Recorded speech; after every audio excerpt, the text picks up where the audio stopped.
Item number 7. As many of you know, the homeless camping sit and lie ordinance changes and so forth have created tremendous discussion throughout the city. And a lot of chatter online and a lot of recent action. Last week, we had the governor of the state of Texas threaten to intervene with the city unless it fixed homelessness by November 1st. And then we had statements by the police chief on Thursday. And when one of the, just want to explain first off, we had initially asked the new homeless coordinator to come today and have a productive kind of forward-looking discussion about implementation of changes at the Arch and try to make this a very fact-based discussion, but she could not attend. And we hope to have her next month come and do that.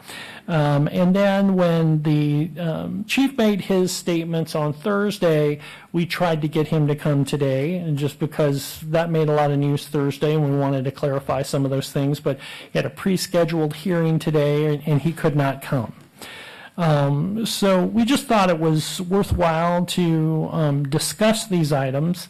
And I think it is going to be a little worthwhile. I was referring to them as changes in the ordinance, but they're not changes in the ordinance. They're just clarifications of the interpretation of the ordinance. And as you know, Chief Gay is out this week. But we're going to have a short presentation on these clarifications and then the opportunity to ask questions as we'd like. And one of the things about this, and hopefully we can set the tone for work discussions of this issue in this commission, is to have fact-based discussions, hopefully based on data if we can, because there is so much confusion and distortion out there online and in social media that is, in my opinion, creating kind of a firestorm of misunderstanding and vitriol. And, you know, I've been in the city since 1991, and I don't think I've seen an issue where people appear to be so divided on it and have such heated opinions. And that's people's right to do that, obviously. But I think one of the things that we can do in this process is to have a data-driven approach to it and talk about these issues as public safety issues, not as social engineering issues or political issues or platform issues and various things. So I guess we can begin with this. So if you would like to have the great honor of diving into this for us, that would be very helpful. Well, I appreciate that, and thank you, commissioners, for obviously for putting this on and paying attention and knowing that we, as a police department, are trying just as hard as everybody else to, to find a way forward here. I appreciate the comments about keeping it factual and kind of fact-based, and I want to keep my comments today in that line. We had initially, after the ordinance changed, on June the 28th, issued several training bulletins to our folks explaining what the changes as we interpreted them to be, what they were, and giving direction as best possible in really what was a pretty short time period to prepare for that, because the ordinances were going into effect on July the 1st. So those training bulletins were issued. As those ensuing couple of months went by, we saw from our officers that there was still some confusion about the interpretation of what is the intent of the ordinance. So wanting to make sure that the administration for the department, is providing the clearest direction possible to our officers, we met with city legal to go ahead and take another look at them and see if we could provide examples and really just that clear direction for our officers on how to interpret, in particular, two ordinances, which I will just refer to. One is the obstruction ordinance, and the other one is the camping ordinance. The bulletins, I think, are in your backup material, and I don't want to just read them line for line, but what I can say is that we tried to break it down in a very kind of coherent, logical way for our officers. so that they could understand it. We met as an executive and command staff to discuss the training bulletins, to take that and to have our folks go back, and particularly our commanders, to have those discussions with their units that they oversaw, so that everybody has there's no misunderstandings about what the training bulletins say and how they're interpreted. It starts out, I'm going to just start with the obstruction ordinance, describing what constitutes an obstruction, and then goes on to describe how notice has to be given before any kind of enforcement action can be taken. And so when the officer gives instructions, the expectation is that that person immediately will begin complying. And the reason being is because when we talk about both of these, we're talking about the reason that we're taking some type of action here is there's a safety concern. So delaying any kind of action or saying that we would come back after a certain amount of time or anything like that is really not an option.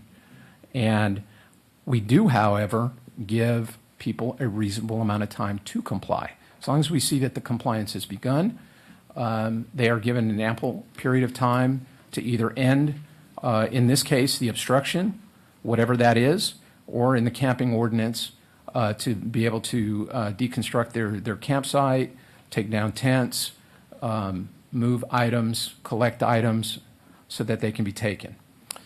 And finally, our officers are required to fully document everything, including if they have to take some kind of enforcement action, how much time elapsed between the time that the instructions were given and the time that compliance was either not met or was met, depending on the circumstance. In both of these ordinances as well, there were some examples given so that officers have an idea of what we're talking about. This is not designed to be an all-inclusive list and is not an all-inclusive list. But it does give our officers a little bit better understanding so that they can take those kind of actions. So, like I said, without reading through each one of these kind of line by line, I'd be glad to answer any questions related to the two training bulletins. I just have a few to start, and I know that there were some that the chief seemed to emphasize more in his news conference, and I'm wondering what was behind that. If you had seen cases of people violating this or becoming a safety issue, but in terms of taking up space on the sidewalks and that not stepping over possessions or things or people, and not having to walk around them, and to be able to walk in a straight line versus a zigzag line. What are the circumstances behind that? Were officers seeing that the public was having to do that? You know, we're trying to provide, like I said, some reasonable circumstances that they might encounter, and we are seeing sometimes where the sidewalk is blocked. And so, you know, our officers know that they need to go up and ask the people to move, give them an opportunity to move. And I think in most cases compliance happens and no enforcement action is necessary. But, you know, thinking about a sidewalk and what the sidewalk is really designed for, and I think even in our mobility plans for the city and in Vision Zero planning, creating more sidewalks is a very good thing for our department or for our city rather, because it gets people off the street. And therefore, there's less chance they're going to get hit by a vehicle or some other kind of, you know, they fall down or anything else bad happen. So creating those spaces where a person, you know, and we thought about people that might be mobility impaired, such as in a wheelchair, being able to maneuver down a sidewalk without having to go through a zigzag or some kind of, you know, people laying all across a sidewalk. Is reasonable. So that was really the intent behind that. And one of the issues that came to mind, I was at an event, not this past weekend, weekend before downtown, and there was a very there were a few unfortunate people that had passed out on the sidewalk, and they weren't right in the middle of the sidewalk, but it was kind of crowded. There were events going on, and I thought of we're allowing people to ride on the sidewalk with scooters. And my mind was, is this also a consideration that someone could come up upon someone and be on a scooter? If we had any incidents of anything reported like that, or have we had any injuries reported of people tripping over people on the sidewalk, or anything like that? Well, not to my knowledge, not that I'm ready Okay. to report on right now. Okay, and then my last question for now is on the camping, and there was quite a bit of conversation about furniture and upholstered furniture intended for indoor use, that this was not going to be allowed in an outdoor space any longer. Did that come from a result of complaints from the public, or from an advisory from the health department, or how did that all generate? So working with our partners at Austin Public Health, we discussed people having mattresses specifically, but then in the greater conversation, we're talking about, there could be sofas or other types of upholstered furniture that are designed for indoor use in an outdoor environment, that those tend to become breeding grounds for lice and for bed bugs and other types of health hazards. And this has been seen in other cities, and we didn't want that to really become prevalent here in Austin. So just in keeping in accordance, and as I said, this is really in collaboration with the Public Health Department, and trying to understand that is that we will work with Austin Public Health and with Austin Resource Recovery to go ahead and remove those items. And that would be not only on a sidewalk, but underneath 290 or bridges or various other locations? That's correct. Okay. Would officers, well, yeah, it sounds like you're still working out this process of whether officers would come in and take these or haul them away. Would there be a notification requirement for that as well? So as we do when we're doing, previously we would do cleanups in certain areas. We always post notice.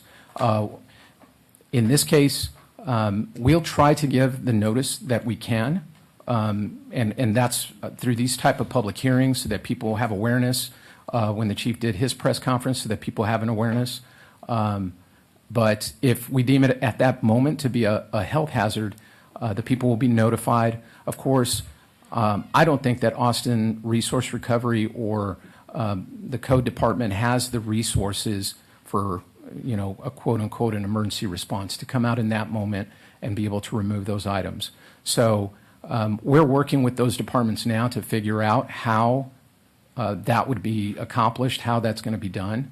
And we don't anticipate that the moment that the officer arrives and sees it and documents it, that's going to happen immediately. Okay.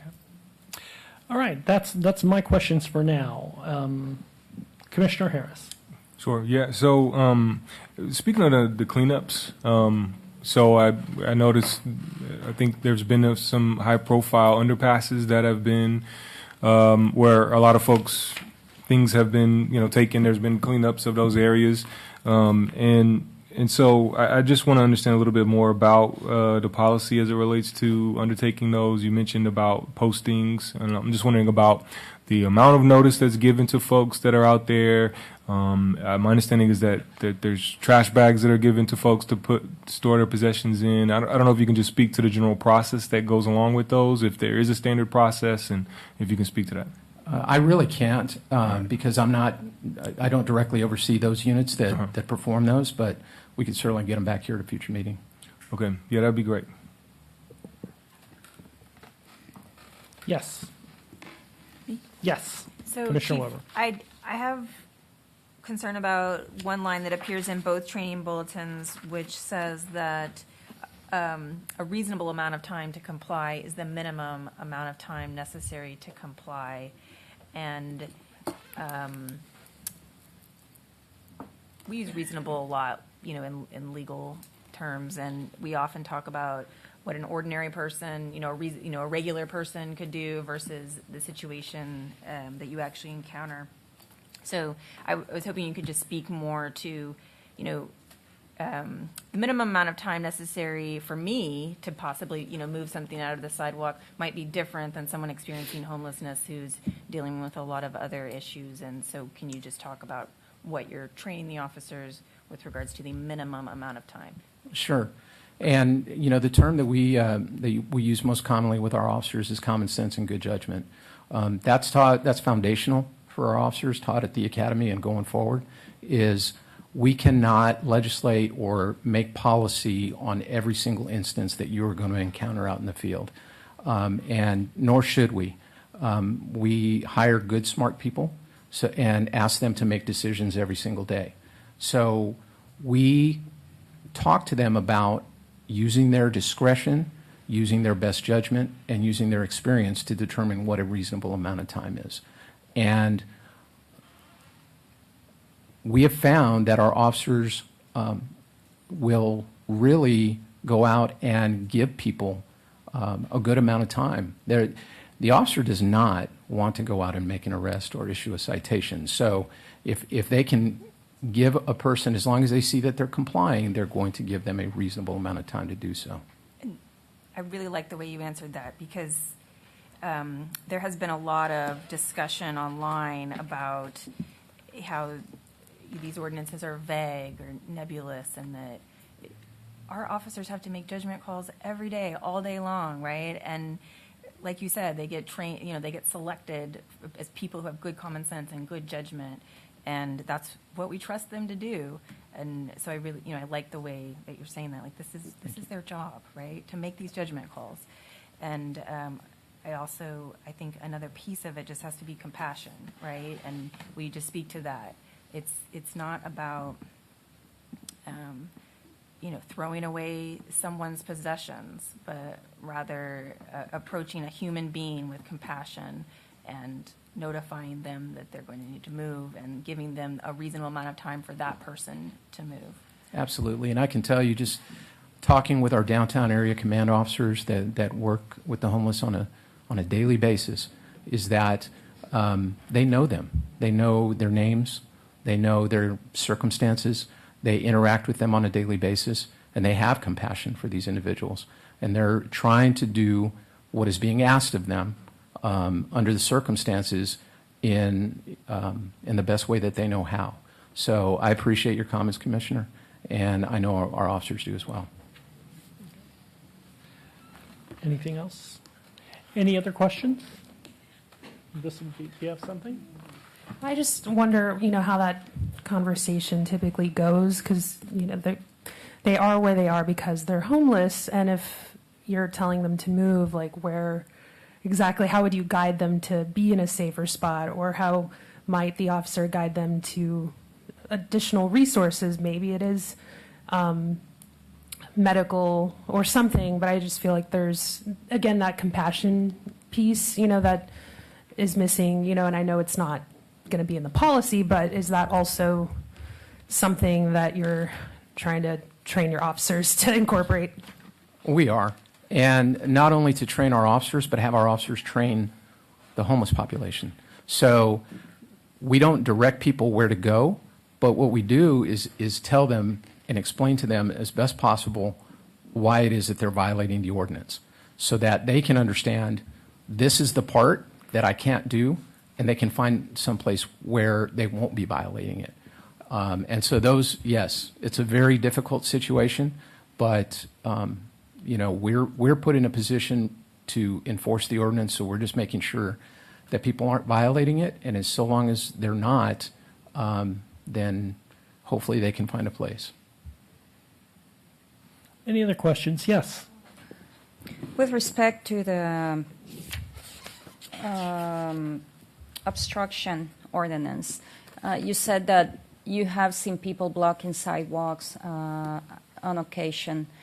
Are there, I guess, like specific times of the day or night when you see that to be more prevalent, or is it like throughout the entire day? It's all the time. It's really prevalent throughout the day. So our officers during downtimes will if they're making doing the regular patrols, they might see it and request and gain voluntary compliance. And so that area will be cleared, and then they get busy for a little while, and when they get back to that area, once again we see the non-compliance, and so it's kind of a cycle. And that second part to that, are there specific areas? Like I'm thinking, like the Arch area. I mean, you usually see a lot of people in that area. I mean, outside of that, are there other specific areas where you're seeing that to be? So there's a few people that are working. We're working on what are the areas that we get the greatest number of complaints. Coming up on City View, a new. All right. It's still October 3rd. It is 2:45 p.m. City Council meeting. Coming up.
We may need you back at some point.